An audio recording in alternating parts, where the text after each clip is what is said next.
Let's head to the south, which had a chilly old start to the day as an overnight storm blanketed alpine areas in snow and buffeted much of the country with wind and rain. Power outages hit some parts of coastal New Zealand. 7 schools in Southland and Otago were closed. None of this would be extraordinary in July, but it's November, Timothy Brown reports.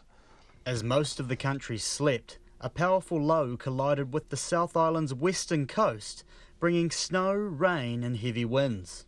Queenstown resident Bruno Amaral da Costa and his pregnant partner faced a harrowing drive through the storm to Southland Hospital after her contractions began early this morning.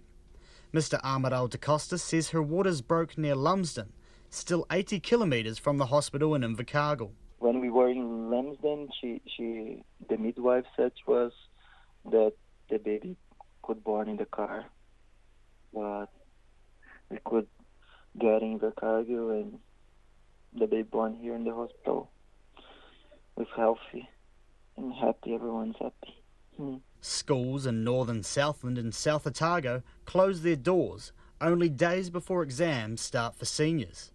Blue Mountain College principal Lindy Kavanagh-Monaghan says the closure is an annoyance for seniors but necessary considering conditions. We could see issues with getting up some hills and round some tight corners and things, so it was a no-brainer in a sense. Not that we were expecting to do it in November. Sometimes you have to do it in July. I've been here 7 years and this is the first we've had to close the school in November. She says some pupils brave the elements to study for exams. Meanwhile in Nelson, it was a road closure of a different kind, causing concern for locals.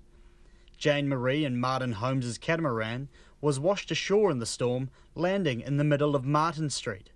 Mrs Holmes says it was a startling wake-up call. We were alerted at 2 o'clock from our neighbour, giving us a call just to say he's looked out his window and our boat was just in front of his place, and in fact right in front of his place and against the fence, and that's where the road is.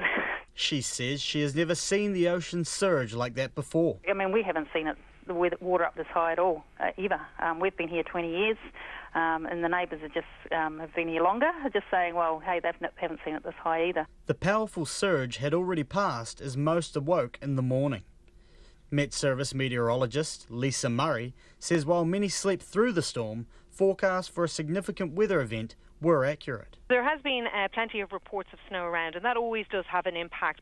But also from a wind perspective, you know, at Mount Cowcow here in Wellington, we had gusts of 154 kilometres per hour. That's pretty strong winds that you're getting gusts of that. Lisa Murray says it is unseasonable weather, but not altogether unexpected. It's not unheard of to have these kind of storms in November by any means. We had such a fine spell there. You know, some places actually had heat wave. They were thinking summertime in their heads already, and then we get this low that came across, and it's brought up some really cold air. It's been quite a significant change, and I think people have noticed that. And the Met Service says more unseasonable weather should be expected in future. In Otago, for Checkpoint, Timothy Brown.